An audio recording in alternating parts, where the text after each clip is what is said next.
Olá, hoje nós vamos falar sobre a teoria de codificação e como que ela se relaciona com os aspectos de teoria de informação que vimos anteriormente, especificamente com relação à entropia de Shannon, né? Nós havíamos falado a respeito da entropia da fonte e agora e nas próximas aulas, né, isso vai ficar mais claro para todos nós. Por que nós chamamos de entropia da fonte, né? Em particular, né, teremos uma atenção a respeito do comprimento médio de codificação, né, e o que significa, de fato, codificar. Então, vamos começar.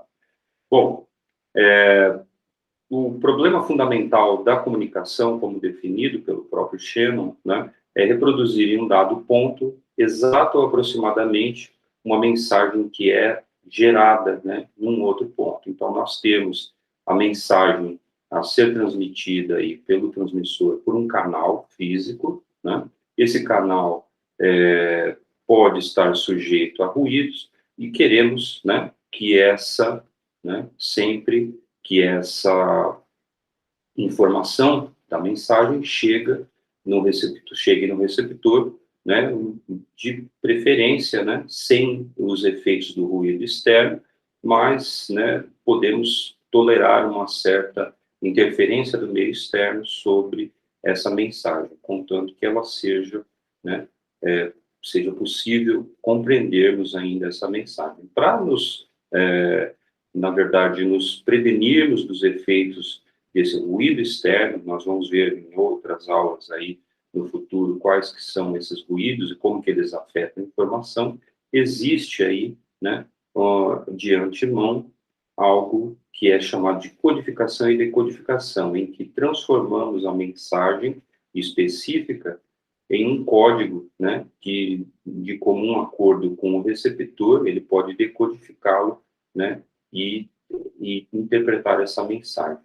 Então, a codificação, na verdade, ela envolve duas etapas. A própria codificação para utilização do canal, que é isso que nós vamos falar nessas aulas, nessa e nas duas próximas aulas, e a codificação para prevenção ou correção, né, de efeitos de ruído, que nós vamos falar nas aulas seguintes. Então, tá? Então, por enquanto, vamos falar especificamente em termos da codificação, né, e posteriormente falaremos sobre os canais especificamente, né?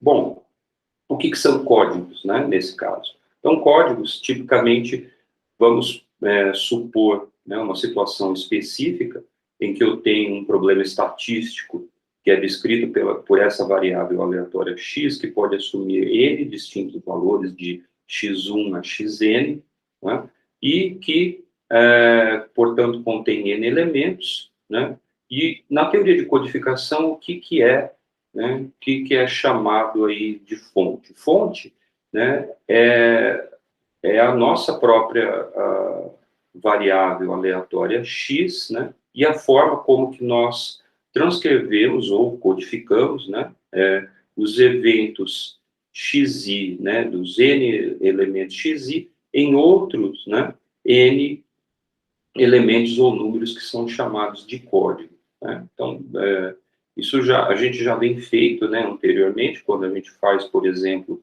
a codificação, né, em base 2, né, em base binária de números decimais. Então, isso é uma tradução ou codificação em base binária, né? Então, quando nós transcrevemos esses elementos num outro, né, elemento, nós estamos criando uma codificação, né, que é essa codificação C, né? Essa codificação, na verdade, ou chamado de código, né, nós estamos a forma como que nós, né, transcrevemos esses N elementos em outros elementos. Bom, vamos lá.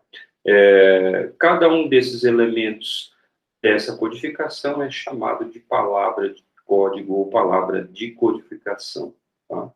Então, por exemplo, vamos supor, né, como falamos, uma representação no sistema decimal, agora bem simples, né, e na própria codificação decimal, a codificação de x poderia ser, digamos que eu tenho, né, n elementos, né, então, obviamente, a maneira direta de utilizar são os números inteiros aí na própria codificação decimal de 1 a n, tá? Então,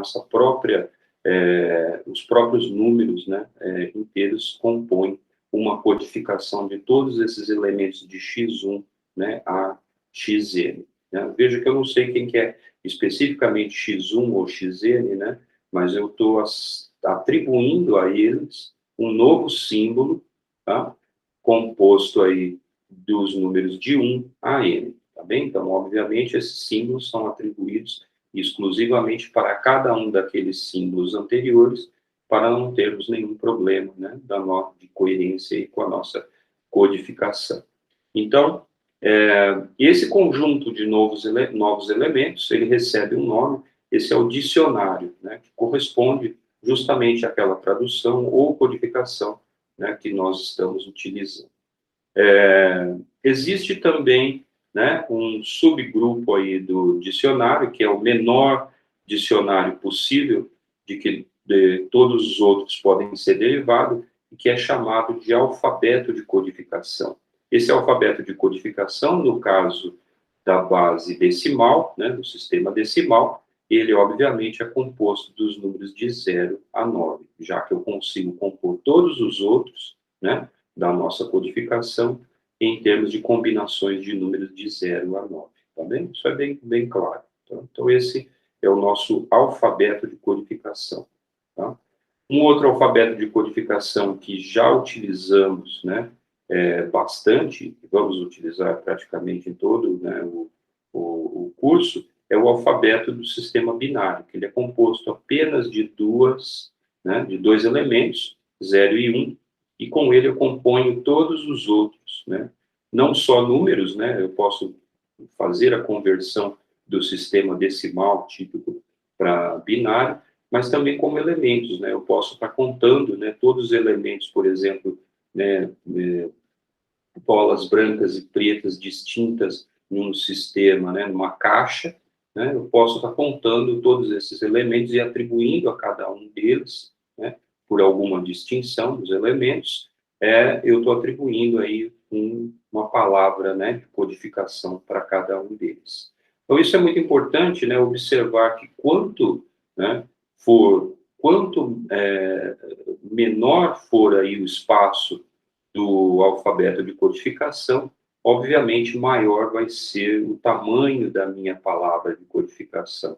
Então, nós vimos, por exemplo, para a conversão de alguns números, nós precisamos de 2, 3, 4 bits, né? Os únicos números que podem ser facilmente convertidos do sistema decimal para o sistema binário e que pedem 1 bit apenas é só o número 0 e 1, né? Então, é muito elementar. A partir de 2, nós precisamos de 2 bits, né? E assim por diante, tá bem? Então, a mesma coisa ocorre quando nós, né, codificamos, né, símbolos de x1 a xn, aí no nosso código binário. Se em contrapartida, né, a gente tem duas, né, tem um peso para essas duas. Quando nós temos um alfabeto de codificação maior, nós temos aí uma palavra de codificação menor, né? Entretanto, temos um número muito grande, né, de elementos no nosso alfabeto. Tá? Então, para codificar, né, em termos de transmissão de sinais, né, em termos práticos, nós teríamos que converter, né, em um sistema elétrico, por exemplo, ou óptico, em conversão de 10, né, de 9 distintos tipos de pulso ou de, né, pulso elétrico ou óptico para tentar interpretar aí, né, nesse meu sistema físico. É muito claro que uma codificação binária, né, é uma codificação digital mais apropriada. Entretanto, né, temos aí a contrapartida de que a palavra de codificação vai ser maior. Né? Bom, por exemplo, né, como que são convertidos quando você tecla um símbolo, né, no seu teclado aí, né, quando a gente está teclando aqui, né, digitando no computador, né, há um sistema que é chamado de ASCII2, de American Standard Code for Information Interchange, e ele interpreta qualquer um desses símbolos, né, formados por todas as possíveis combinações de elementos do seu teclado, em sequências de zeros e uns, né? Se a gente fosse observar, por exemplo, que necessitássemos só, né, de elementos de letras, né, a gente não precisaria, né, muitos elementos. Entretanto, temos vírgula, acentos, todos os possíveis símbolos do teclado, e aí, no fim das contas, nós precisamos necessariamente escrever 7 bits, né, para qualquer composição possível, né, que tenhamos no teclado. Então, veja só, né, esse é, de fato, uma tabela real de conversão aí para esse sistema binário, né, de todos os símbolos. Então, uma coisa que você pode observar já logo de cara é que o comprimento de codificação, o comprimento da palavra de codificação, sempre ele é composto, né, de 7 bits. Tá? Então, independentemente, óbvio que se você observar alguns deles, né, tem um tipo de sequência específica, tem 0, 1, 0 associado a esses símbolos, né, que estão até esse ponto, 0, 1, 1 a números, né, então temos todas as possíveis combinações aqui, né, mas não só números, também temos outros elementos, né, do teclado. E no começo, né, e de letras que começam com A, B, C e D sendo maiúscula ou minúscula, nós temos outros, né, outras combinações. Então, começa com 0, 0, né, a participação desses elementos, e se eles forem maiúsculos, e com 1, 1, 0, se eles forem minúsculos, tá bem? Então, não é uma codificação ótima, né, no seguinte sentido, que não há, né, uma atribuição de palavra de codificação menor para aqueles elementos que aparecem com maior probabilidade. Mas isso, por que isso é feito? Porque, obviamente, né, um teclado ele deve servir para várias línguas. Existe até teclados adaptados, adequados aí, por exemplo, à nossa língua, né, uma língua latina, mas eles não estão levando especificamente essa codificação que ocorre com maior probabilidade, tá bem? Bom, isso é uma codificação, né, típica, que a gente converte todos os símbolos do teclado, né, e codificamos ele em termos de uma codificação binária.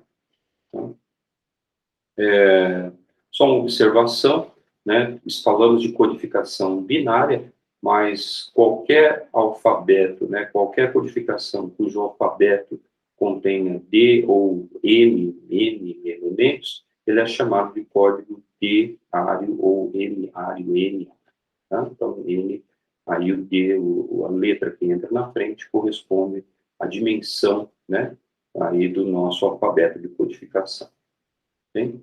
Então, uma definição muito importante para nós é a definição de comprimento médio de codificação. O comprimento médio, ele é dado como comprimento esperado ou comprimento médio de um código para uma dada variável aleatória, né? Então, se x assume o conjunto de eventos xi, com probabilidade correspondente p de xi, o comprimento médio é simplesmente dado como a soma de todos os comprimentos específicos de codificação, ou o comprimento da palavra de codificação, palavra-código de X, né, somado e ponderado sobre a própria probabilidade de ocorrência aí, né, desse próprio XI.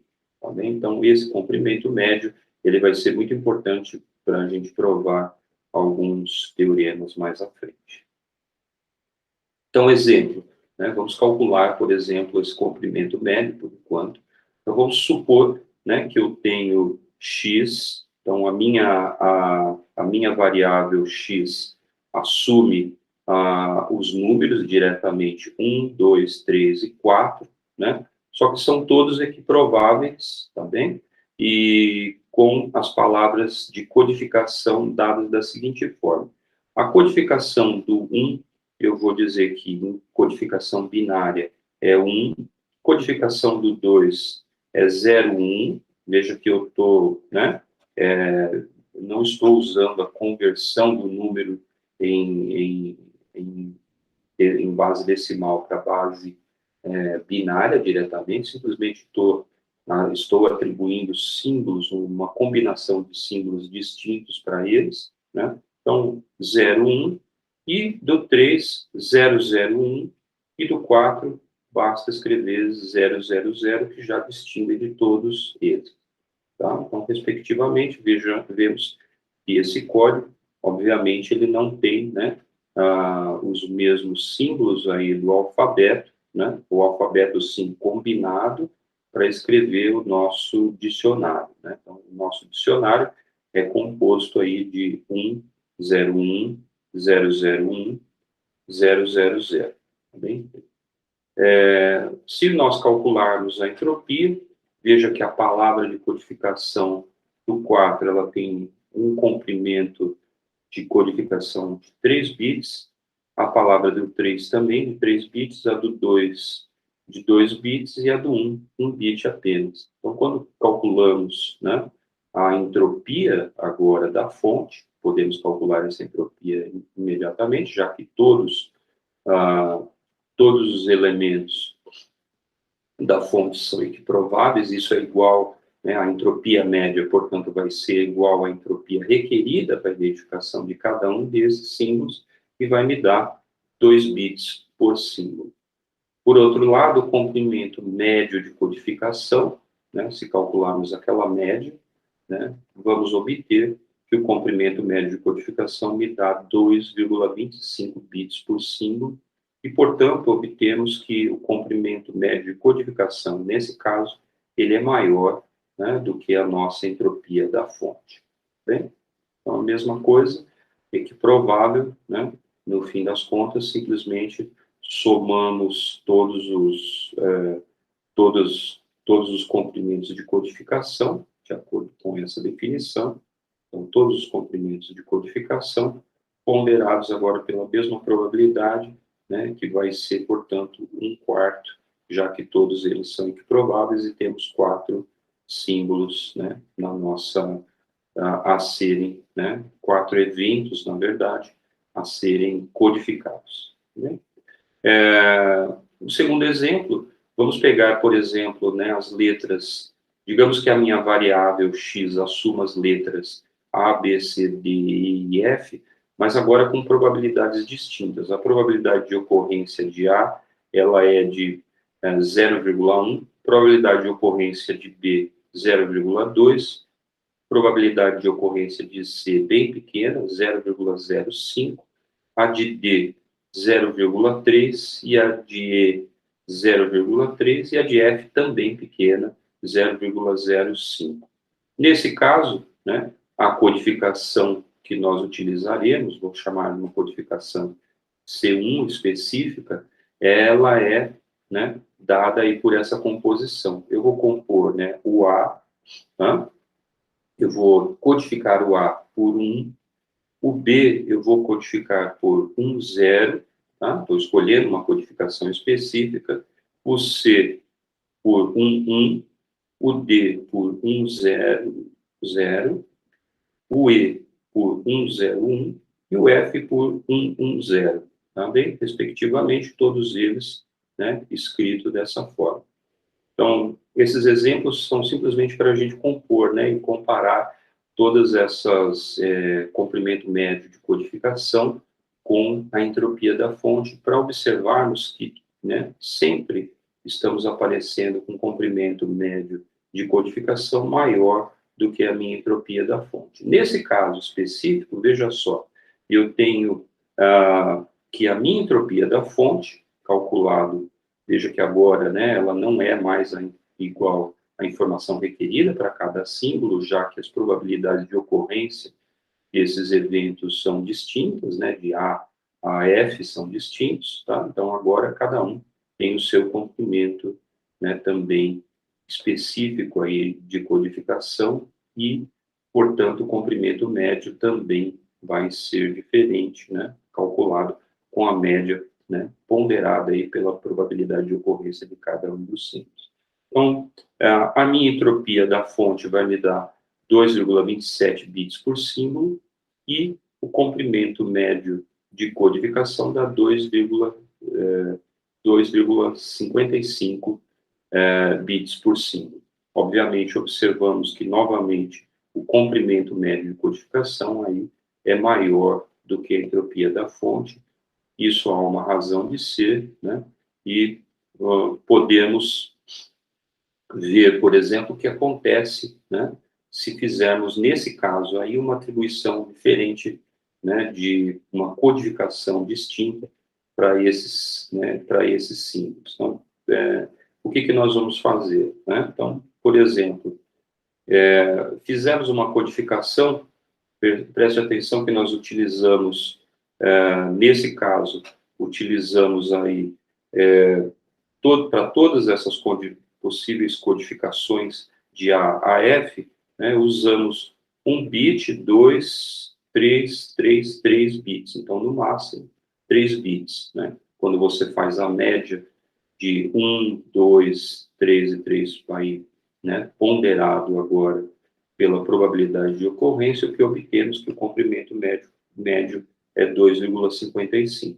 Mas, né, o que eu poderia, né, o que eu poderia fazer? Na verdade, eu poderia pensar uma maneira de tentar buscar, né, uma codificação de um pouco mais inteligente, no sentido de que aqueles símbolos que ocorrem com maior probabilidade, eles, vamos dizer que eles ocorram, né, com uma codificação mais curta. Eu vou tentar atribuir, por quê? Porque se ele tem uma codificação mais curta, eu acabo economizando no número total, né, de elementos que eu tenho, né, para codificar a minha mensagem como um todo. Então, estou mandando uma página inteira que é composta, né, de composições de A a F, daqueles símbolos, mas eu estou escrevendo nessa minha notação, né, em que meu alfabeto é o binário.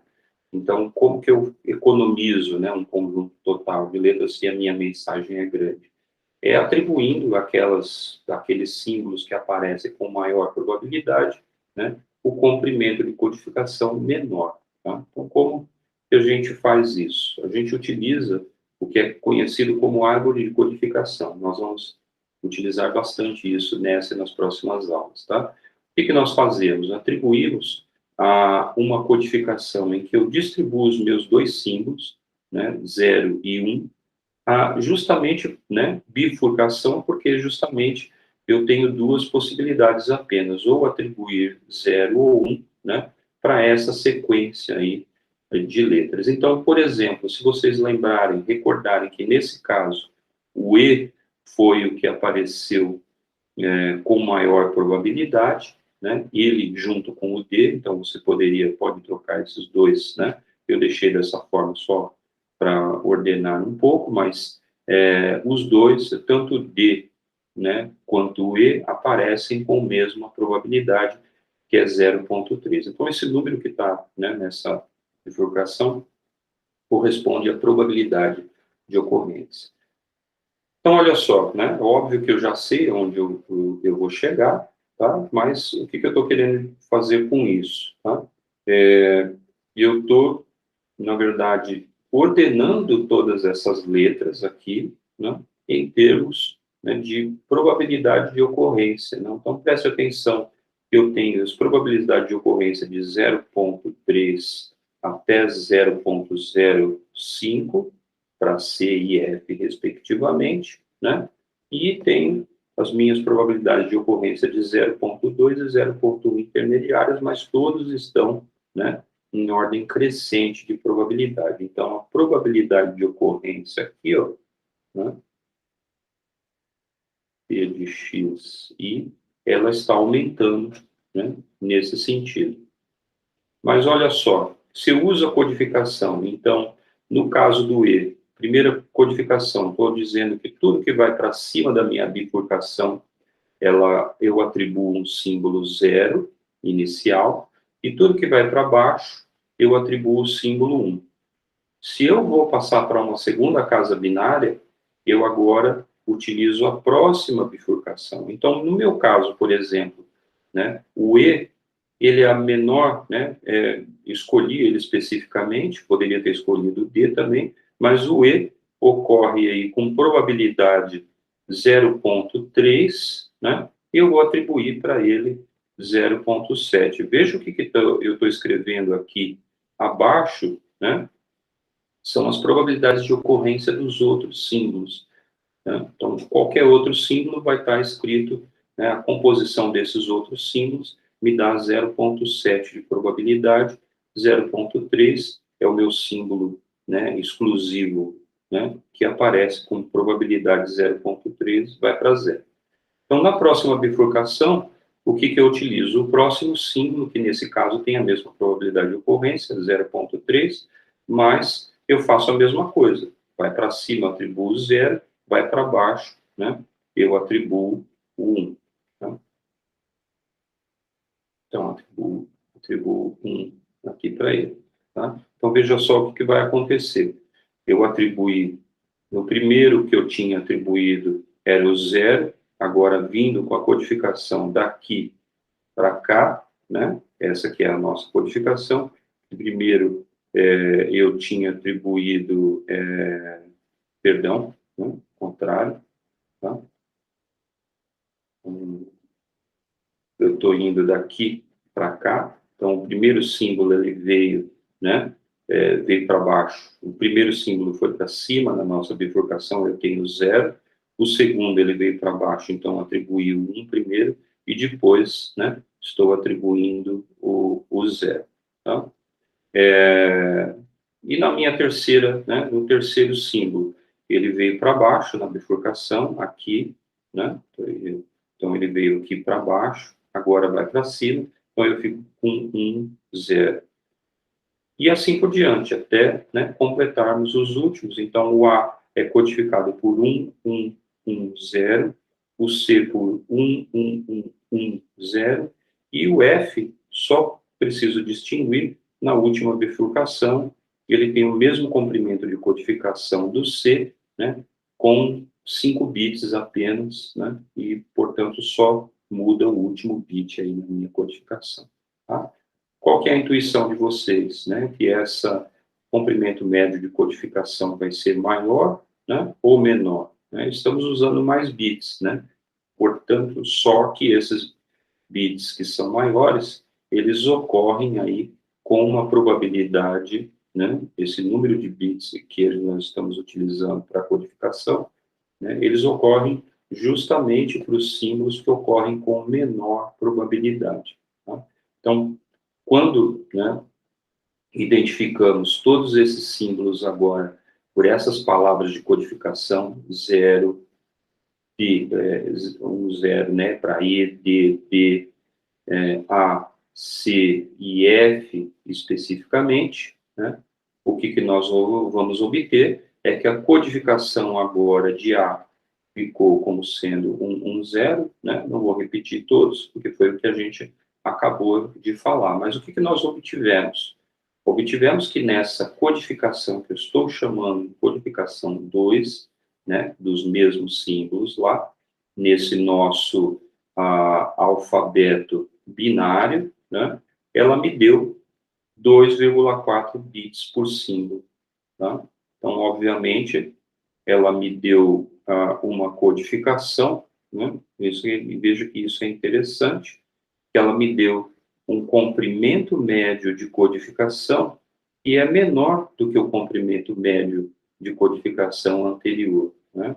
Isso é uma peculiaridade interessante, porque anteriormente nós tínhamos, né, se você reparar, o nosso comprimento médio de codificação anterior, da minha codificação 1, era 2,55 bits por símbolo. Né? Enquanto a entropia era 2,27, né, e sempre é menor do que esse comprimento médio de codificação.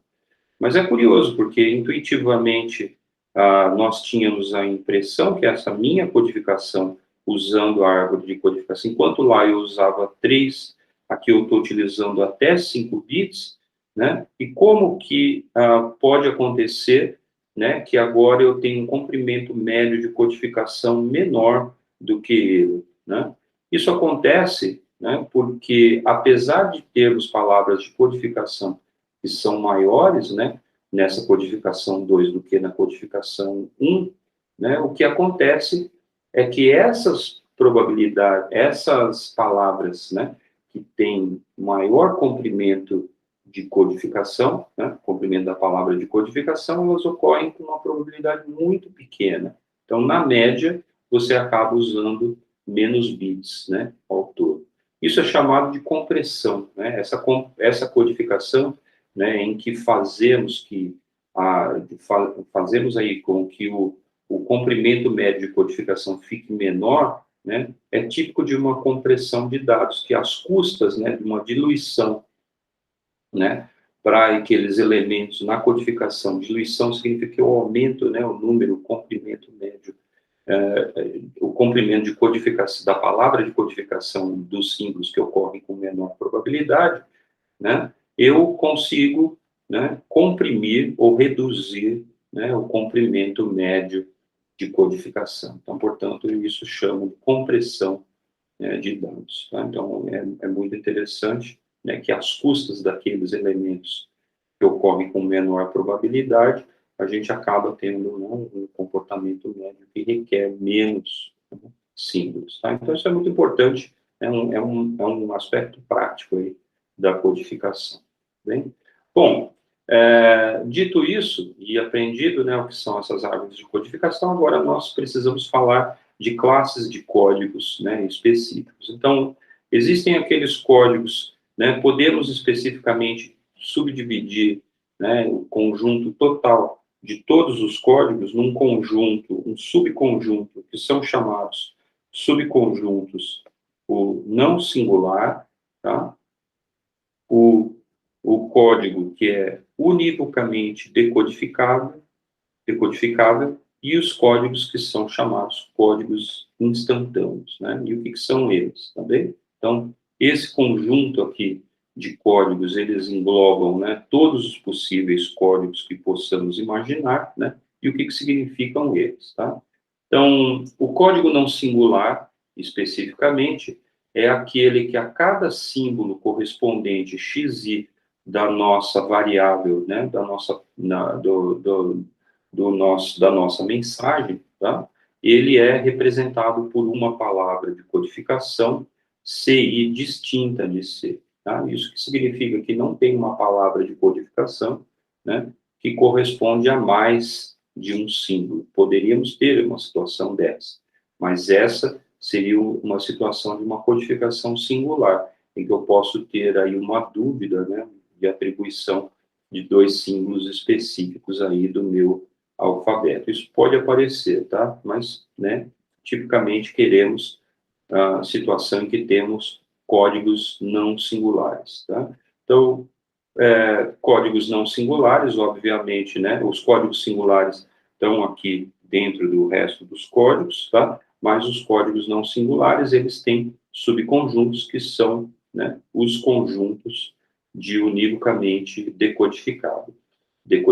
Então, esses códigos que são univocamente decodificáveis, eles correspondem, né, à seguinte noção. Se temos símbolos, vários símbolos, né, da minha xi, da minha fonte x, e eles são representados, né, por um código não singular, né, concatenado, por exemplo, né, codificação dessa palavra dos símbolos de x1 a x2, xn, como sendo a codificação de x1, x2 de xn, né, eu consigo identificar, né, especificamente quais que são os símbolos, né, que correspondem no meu alfabeto de codificação, né, para cada um desses. Eu preciso olho minha mensagem inteira e tenho que identificar especificamente, né? Então, o que significa isso aqui? Eu estou codificando a minha mensagem como um todo, né?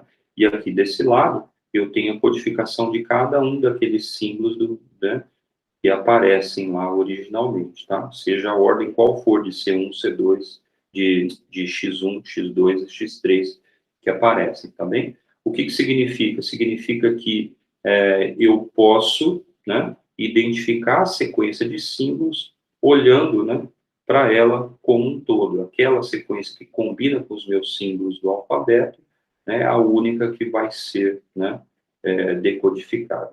Então, esse código univocamente decodificado, obviamente, ele me permite, né, uma observação imediata, né, das palavras, né, da fonte que estão sendo codificadas, né, e também dos símbolos da fonte que estão sendo codificados. Entretanto, eu preciso olhar a minha sequência inteira para conseguir identificar, né, cada uma das palavras de codificação, tá? Isso fica mais claro se a gente olhar para a próxima subclasse, que é a chamada de código instantâneo ou código prefixo, porque ele significa que nenhuma palavra de codificação ela é prefixo de uma outra anterior, né? De uma outra palavra. Então, elas começam, né? Tipicamente, começam aí pela esquerda, tá? Com símbolos, né, do nosso alfabeto de codificação que são distintos daqueles outros símbolos que foram utilizados, né? Como que isso é possível? Nós vamos ver justamente como que a gente consegue codificar isso. Aliás, a gente já viu, né? Porque isso está associado à nossa árvore de codificação. Nós vimos especificamente utilizando um tipo de ordenamento, né? Que ia da direita para a esquerda, vamos usar agora um ordenamento quase sempre aí, utilizando da esquerda para a direita, tá?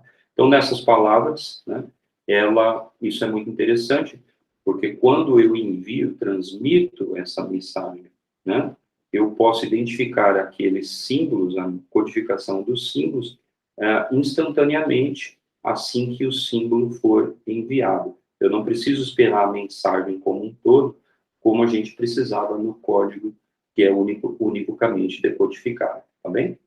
Então, por exemplo, né, vamos olhar, né, naqueles códigos que nós tínhamos anteriormente. No exemplo 1, né, o exemplo 1 era uma conversão de elementos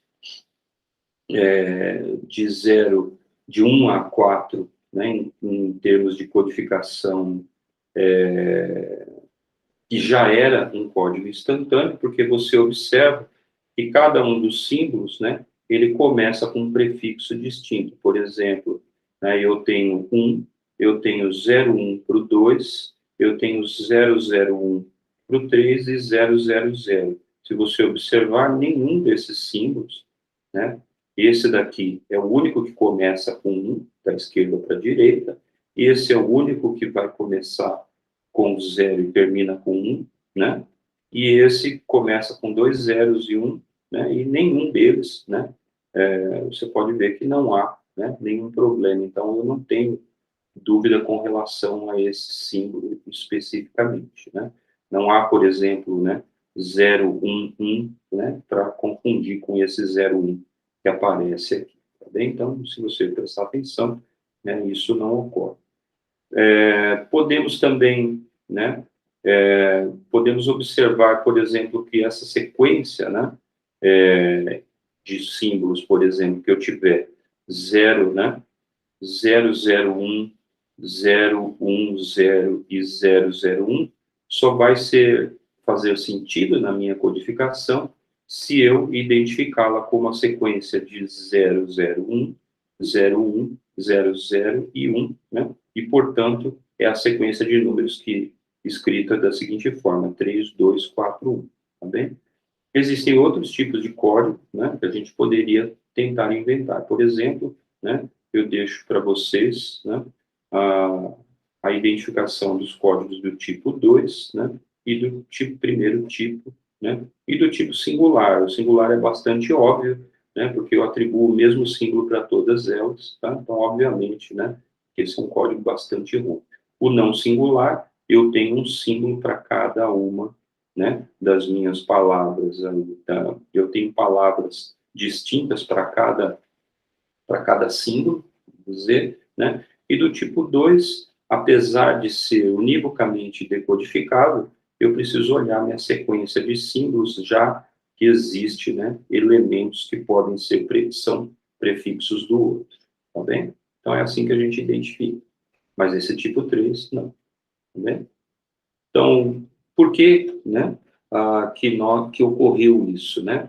Porque na nossa codificação, né, isso é interessante, o que ocorreu para a gente conseguir, né, por exemplo, como que nós obtemos, né, esses códigos que são códigos instantâneos, né? Então, já fizemos isso anteriormente, então, o exemplo 2 é um caso típico. Então, no exemplo 2, a primeira codificação que utilizamos para C1, ela foi a codificação binária direta, tá? Então, lá atrás eu não falei, mas ela era aquela codificação. Então, lembra que eu tinha letras de A a F que ocorreriam com probabilidades distintas e que a gente, né, atribuiu, né, primeiro uma codificação que eu não disse como que ela foi obtida, ela é obtida simplesmente da codificação binária direta. Essa codificação binária direta, ela, veja que ela é imediatamente, né, identificada com essa classe de códigos que são univocamente decodificáveis. Mas ela não é instantânea, porque a gente pode observar na codificação binária, que nós fizemos lá atrás, que ela tem prefixos, né, tem símbolos que são prefixos dos outros, né, e, portanto, né, eu preciso da minha mensagem inteira para poder identificar, né, quais que são as palavras que, né, de codificação que fazem sentido.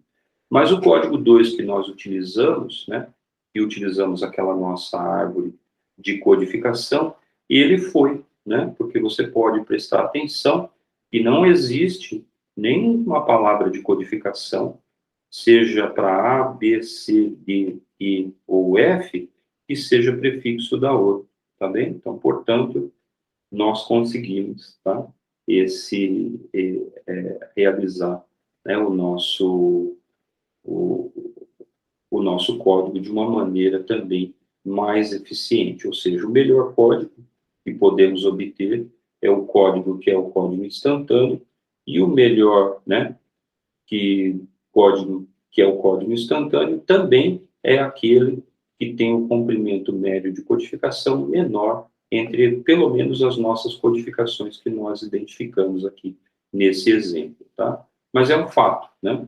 Sempre que quisermos códigos que sejam mais eficientes, tá bem? A gente segue essas árvores de bifurcação ou árvore de codificação, né, para identificar os elementos que ocorrem com mais e menos probabilidades e atribuir, né, só uma observação.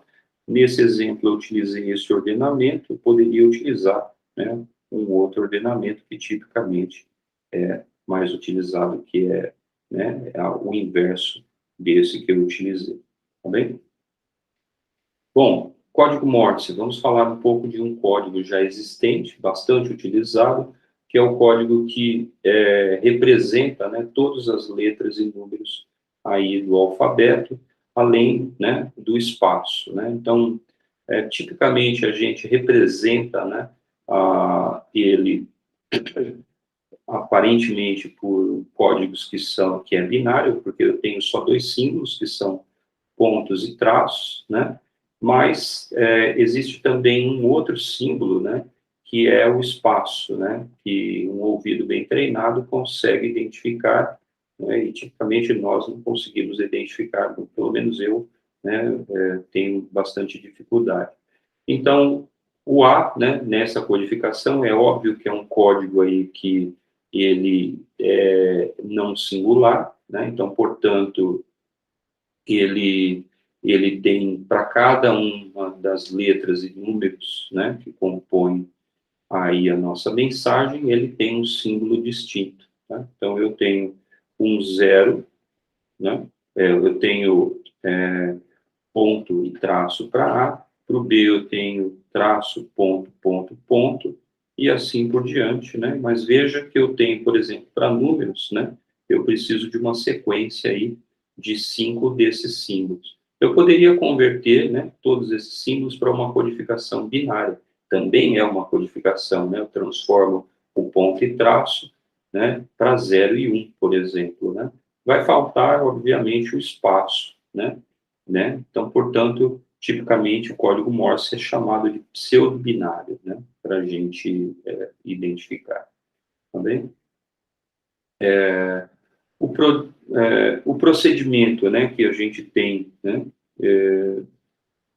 de fazer, de utilizar esse comprimento variável, né, ele é importante porque lá atrás nós vimos uma codificação típica, por exemplo, com código ASCII, ele não é muito bom, né, porque eu atribuí aí, ele seria bom se as letras, né, ou as nossas palavras de codificação ocorressem, né, com a mesma probabilidade, ou melhor falando, né, os símbolos que surgem na minha mensagem, né, ou seja, a fonte, os elementos da fonte, e se eles ocorressem com a mesma probabilidade, um comprimento de codificação, uma palavra com comprimento de codificação idêntica, é o melhor que nós podemos fazer.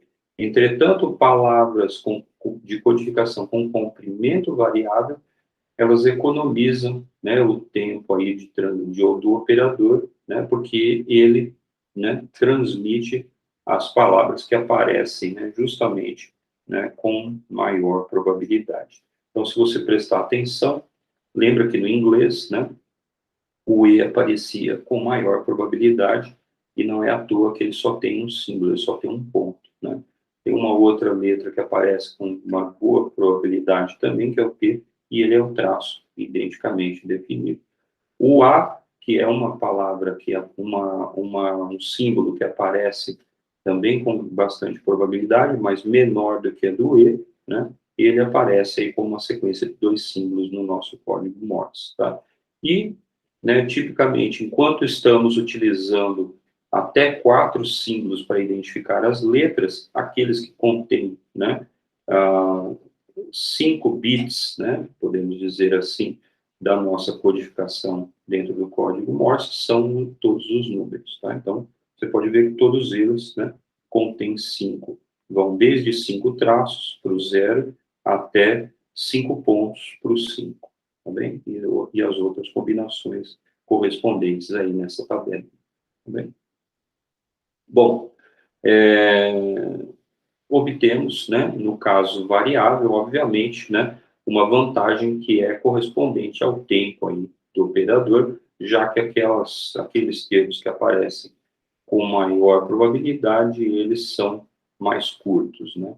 Então, quando eles ocorrem, né, isso é importante, quando esses eventos, né, da nossa fonte, quando cada um daqueles símbolos da fonte, xi assume todos os xi de 1 a n, né, então quando todos esses eventos ocorrem com igual probabilidade, a entropia da fonte vai ser igual, né, à nossa informação requerida por símbolo, aí a nossa interpretação que a gente buscava lá nas aulas anteriores, né, e representa, né, o número de bits necessário para representá-lo, tá bem? Então, nesse caso, apenas em que eu tenho equiprobabilidade. Tá? Mas quando temos, né, probabilidades de ocorrência aí que são variáveis, né, para esses símbolos, a informação por elemento, né, a informação requerida por elemento também é variável, né, e, portanto, a codificação com comprimento variável é aquela que torna, né, a codificação mais eficiente. Então, uma boa medida disso, qual que é, né? Não é o comprimento de codificação específico, né, de cada palavra de codificação, mas sim o comprimento médio de codificação. E ele sempre, né, ele vai ser sempre maior do que a nossa entropia da fonte. Entretanto, quanto menor for esse comprimento médio, significa que nós estamos nos aproximando mais de códigos eficientes, né? A gente vai mostrar, né, isso, né, mas não agora, vamos falar, né, vamos ter que ver algumas peculiaridades específicas de árvores, né, de codificação antes de falarmos sobre o que são, o que eu quero dizer realmente com códigos ótimos ou códigos mais eficientes. Tá? Então, no caso do código ASCII, né, que utilizamos anteriormente, todas as palavras, como eu falei, aparecem com o mesmo comprimento de 7 bits, né, e seria necessário, né, que todas elas aparecessem com a mesma probabilidade, né, para que a entropia da fonte fosse igual, né, a 7 bits. Se vocês lembrarem, né, a entropia da fonte, nesse caso, né, principalmente para o inglês, dá em torno, né, inglês, português e espanhol, dá em torno de 4, né, então é óbvio que a gente está utilizando mais letras, né, mais símbolos, né, da nossa codificação do que o necessário, mas nesse caso, né, não teve como fugir, porque nós temos todos os outros símbolos, né, do teclado, né, e você precisa aí de pelo menos 7 bits para codificá-los, tá bem? Mas, né, é uma codificação que não seria interessante, por exemplo, de, né, ser copiada por alguém que vai transmitir uma informação no telégrafo, porque você, enquanto alguém com o ouvido treinado no telégrafo mandaria essa mensagem, né, com base no código Morse, você demoraria muito mais já, mesmo que fosse treinado, porque todos os seus símbolos, né, mesmo aqueles que ocorrem com maior probabilidade, eles requerem 7 bits. Tá?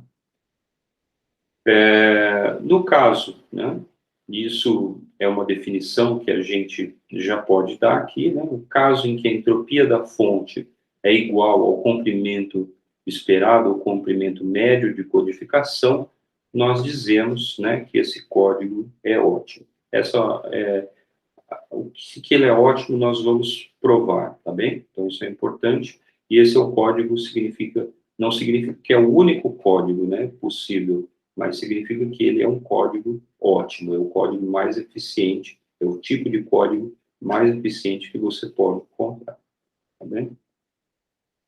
Ah, tá bem? Então, é a mesma coisa que eu acabei de falar, né? Isso aqui é só repetição, né?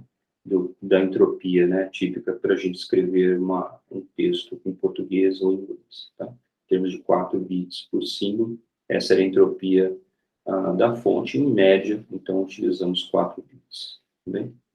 Bom, e com isso, terminamos, né, a nossa aula, né, vamos, nas próximas aulas, falar um pouco mais sobre codificação e, mais especificamente, como que aquela árvore de codificação, principalmente para bifurcação, ou se o nosso alfabeto contiver mais elementos, né, outras ramificações, como que isso é possível que ela permita uma codificação que seja melhor, né, do que aquela que, por exemplo, atribui, né, números binários diretamente, tá? Então, em outras palavras, por que que uma árvore de codificação ela permite já imediatamente uma codificação ótima, tá bem?